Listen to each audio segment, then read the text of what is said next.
Morning, good afternoon and good evening my dear users.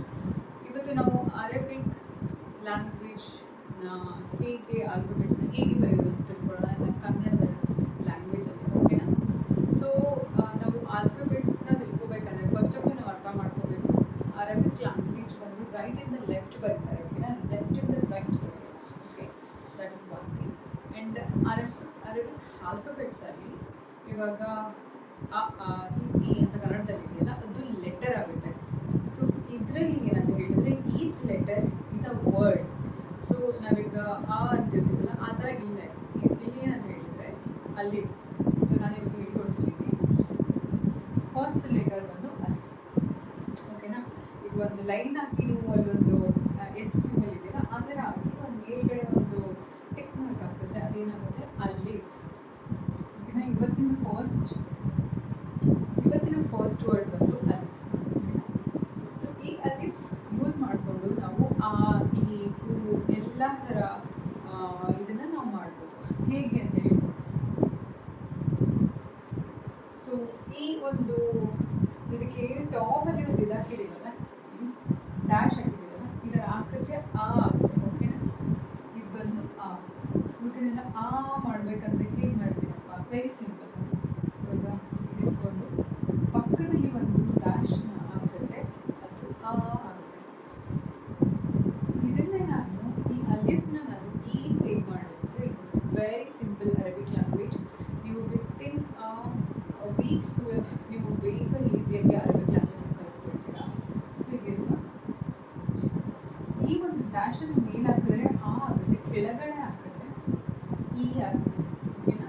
ಕೆಳಗಡೆ ಹಾಕಿದ್ರೆ ಈ ಆಗುತ್ತೆ ಡ್ಯಾಶ್ನ, ಮೇಲುಗಡೆ ಹಾಕಿದ್ರೆ ಆ ಆಗುತ್ತೆ.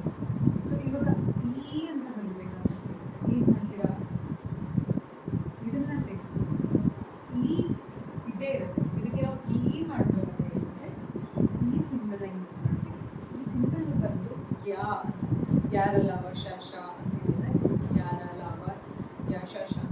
ಸೊ ಅದೇ ಥರ ಇದು ಯಾ. ಓಕೆನಾ? ಈ ಪ್ಲಸ್ ಯಾ ಈ ಆಗುತ್ತೆ. ಓಕೆನಾ? ಇದು ಬಂದ್ಬಿಟ್ಟು ಇವಾಗ ಏನಾಗಿದೆ? ಈ ಆಗಿದೆ.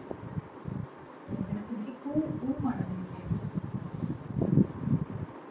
ಮೇಲ್ಗಡೆ ಒಂದು ದೀರ್ಘ ಕೊಬ್ಬು ಕೊಟ್ಟರೆ ಹೂ ಆಗುತ್ತೆ. ಈಗ ಹೂ ಮಾಡಬೇಕಲ್ಲ, ಹೂ ಆ ಥರ ಮಾಡಬೇಕಂತ ಹೇಳಿದ್ರೆ ಇದೇ ಒಂದು ಕೊಂಬನ ಪಕ್ಕದಲ್ಲೇ ಕೊಡಬೇಕು. ಯಾಕಂದರೆ ಅಲಿಫ್ ಅಂತ ಇದೆಯಲ್ಲ, ಆ ಲೆಟರು ನಾನು ಅದನ್ನು ಮುಂದೆ ಹೇಳ್ಕೊಡ್ತೇನೆ. ಇಷ್ಟನ್ನ ನೀವು ಕಲಿಯೋಕೆ ಇದು ಆ ಮಾಡಬೇಕಂದ್ರೆ ಏನು ಮಾಡಬೇಕು? ಅಲಿಫ್ ಮೇಲ್ಗಡೆ ಒಂದು ಡ್ಯಾಶನ್ನು ಹಾಕಿದ್ರೆ ಆ ಆಗುತ್ತೆ, ಕೆಳಗಡೆ ಒಂದು ಡ್ಯಾಶ್ ಹಾಕಿದ್ರೆ ಈ ಆಗುತ್ತೆ, ಮೇಲ್ಗಡೆ ಕೊಂಬು ಥರ ಹಾಕಿದ್ರೆ ಹೂ ಆಗುತ್ತೆ. ಅದನ್ನು ದೀರ್ಘ ಹೇಗೆ ಮಾಡೋದು ಅಂತ ನಾನು ಆಲ್ರೆಡಿ ಹೇಳ್ಕೊಟ್ಟಿದ್ದೀನಿ. ಇದು ಸ್ವಲ್ಪ ಟಫ್ ಆಗ್ಬೋದು, ಫಸ್ಟ್ ಕ್ಲಾಸಲ್ಲಿ ಇರೋದ್ರಿಂದ ಟಫ್ ಆಗುತ್ತೆ, ಆಮೇಲೆ ನಾನು ಹೇಳ್ಕೊಡ್ತೀನಿ. ಸೊ ಬಟ್ ಹೂ ಇದು ಗೊತ್ತಾಗಿದೆ ಅಂತ ಅನ್ಕೊಳ್ತೀನಿ. ಸೊ ಇದನ್ನ ಟಾಪಲ್ಲಿ ಬರೆದ್ರೆ ಏನಾಗುತ್ತೆ? ಆ ಆಗುತ್ತೆ. ಓಕೆನಾ? ಬಾಟಮಲ್ಲಿ ಬರೆದ್ರೆ ಈ ಆಗುತ್ತೆ. ಇದನ್ನ ದೀರ್ಘನ ಟಾಪಲ್ಲಿ ಬರೆದ್ರೆ ಏನಾಗುತ್ತೆ? ಹೂ ಆಗುತ್ತೆ. ಇಷ್ಟು ಅರ್ಥ ಆಗಿದೆ ಅನ್ಕೊಳ್ತೀನಿ. ಓಕೆ, ಸೆಕೆಂಡ್ ಲೆಟರ್ನ ನೋಡಿ. ಬಾ. ಇದು ಯಾಕೆ ಈ ಥರ ಇದೆ? ಲೈಕ್ ಅಲಿಫ್, ಬಾ, ಟಾ, ಖಾ, ಜಿ, ಇದೆಲ್ಲ ನಾನು ಆಮೇಲೆ ಹೇಳ್ಕೊಡ್ತೀನಿ. ಸೊ ಇವಾಗ ನೀವು ಫೋಕಸ್ ಮಾಡಬೇಕಾಗಿರೋದು ಏನಂತ ಹೇಳಿದ್ರೆ ಲೆಟರ್ಸ್. ಓಕೆನಾ? ಇವತ್ತಿನ ಕ್ಲಾಸಲ್ಲಿ ನಾನು ಏನು ಹೇಳ್ಕೊಡ್ತೇನೆ ಅದಷ್ಟು ಮಾತ್ರ ಫೋಕಸ್ ಮಾಡಿ. ಸೊ ವಿತಿನ್ ಅ ವೀಕ್ ನೀವು ಅರೇಬಿಕ್ ಲ್ಯಾಂಗ್ವೇಜ್ನ ಕಲಿಬೋದು. ಓಕೆನಾ? ಸೊ ಅಲಿಫ್ ಇವತ್ತಿನ ಟಾಸ್ಕ್ ಏನಂತ ಹೇಳಿದ್ರೆ, ನೀವು ನನ್ನ ವಿಡಿಯೋಸ್ನ ನೋಡಾದ್ಮೇಲೆ ಅಲಿಫ್ ಇದೆಯಲ್ಲ, ಈ 4 ಲೆಟರ್ಸ್ನ ನೀವು ಬರೆಯೋದನ್ನ ಕಲಿಬೇಕು. ಓಕೆನಾ? ಅಲಿಫ್, ಬಾ, ಟಾ, ಖಾ. ಇದು ಬಂದು ಬಾ. ಒಳ್ಳೆ ಬೋಟ್ ಥರ ಇರುತ್ತೆ ನೋಡಿ, ಲೈಕ್ ಬೋಟ್. ಕೆಳಗಡೆ ಒಂದು ಡಾಟ್ ಹಾಕಿದ್ರೆ ಅದು ಬಾ ಆಗುತ್ತೆ. ಬೋಟ್ ಕೆಳಗಡೆ ಒಂದು ಡಾಟ್, ಬಾ. ಸೊ ಬಾನ ನೀವು ಹೇಗೆ ಬಾ ಆ ಮಾಡಬೇಕಲ್ಲ, ಬಾ ಹೇಗೆ ಮಾಡ್ತೀರಾ? ಸೊ ಈ ಬಾಗೆ ನಾನು ಮೇಲ್ಗಡೆ ಒಂದು ಡ್ಯಾಶ್ ಹಾಕಿದ್ರೆ ಏನಾಗುತ್ತೆ? ಬಾ. ಈಗ ನಾನು ಬಾ ಮಾಡಬೇಕು. ನಾನು ಏನು ಹೇಳ್ಕೊಟ್ಟಿದ್ದೆ? ಈಗ ಬಾ ಮಾಡೋದಕ್ಕೆ ಒಂದು ದೀರ್ಘ ಬರುತ್ತಲ್ಲ, ಲೈಕ್ ಒಂದು ಲೈನ್ ಬರುತ್ತೆ. ಅದಕ್ಕೆ ಏನು ಮಾಡ್ತೀರಾ? ಈ ಅರೇಬಿಕ್ ಲ್ಯಾಂಗ್ವೇಜ್ ಏನಂತ ಹೇಳಿದರೆ ಎಲ್ಲನೂ ಕೂಡಿಸ್ಕೊಂಡು ಬರ್ತೀವಿ.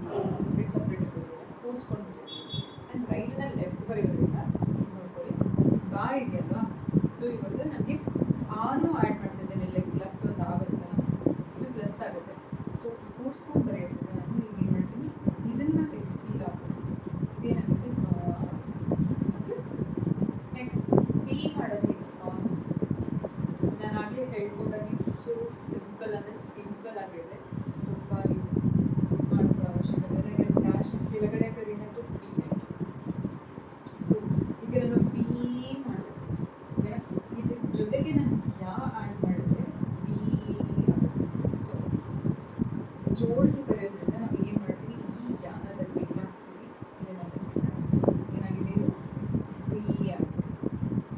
ಓಕೆನಾ? ಹೂ ಹೇಗಪ್ಪ, ಒಂದು ಹೂ ಕೊಟ್ಟರೆ ಇದು ಹೂ ಆಗುತ್ತೆ. ತುಂಬ ಸಿಂಪಲ್ ಆಗಿದೆ ಅದನ್ನ. ಬಾ ಬಾ ಬಿ ಬಿ ಹೂ. ಹೂ ಹೇಗೆ ಮಾಡೋದು ಅಂದರೆ ಇದು ಹೂವು ಆಗುತ್ತೆ. ಓಕೆನಾ? ಸೊ ಇದೇ ಥರ ಬಾಗೆ ನಾನು ಮಾಡ್ತೇನಲ್ಲ. ಸೊ ಇದು ನೆಕ್ಸ್ಟ್ ಲೆಟರ್ ಟಾ. ಅದನ್ನು ನಾನು ಈಗ 2 ಲೆಟರ್ ಕೊಡ್ತೀನಿ, ಅದನ್ನು ನೀವು ಮಾಡಿ ನನಗೆ ವಿಡಿಯೋ ಕಮೆಂಟಲ್ಲಿ ಶೇರ್ ಮಾಡಬೇಕು. ತಾ, ಇದು ಟಾ, ಇದು ತಾ. ಸೊ ಇದಕ್ಕೆ ಏನು ಮಾಡಬೇಕು ನೀವು, ಈಗ ನಾನು ಮೇಲ್ಗಡೆ ಒಂದು ಬರ್ಬಿಟ್ಟು ಬಾ ಮಾಡಿದೆ, ಆ ಮಾಡಿದೆ, ಮತ್ತು ಕೆಳಗಡೆ ಡ್ಯಾಶ್ ಹಾಕಿ ಇ ಮಾಡಿದೆ, ಮತ್ತು ಇದು ಯಾನ ಆ್ಯಡ್ ಮಾಡಿ ಇ ಮಾಡಿ, ಮತ್ತು ಕೊಂಬುನ ಆ್ಯಡ್ ಮಾಡಿ ಹೂ ಮಾಡಿ. ಅದೇ ಥರ ನೀವು ಈ 2 ಲೆಟರ್ಗೆ ಮಾಡಬೇಕು. ಈ 2 ಲೆಟರ್ಗೆ ಮಾಡಿ ನನಗೆ ಕಮೆಂಟ್ ಸೆಕ್ಷನಲ್ಲಿ ತಿಳಿಸಿ. ಸೊ ನೆಕ್ಸ್ಟ್ ಕ್ಲಾಸಲ್ಲಿ ನಾನು ಇದು 2 ಕವರ್ ಮಾಡ್ತೀನಿ.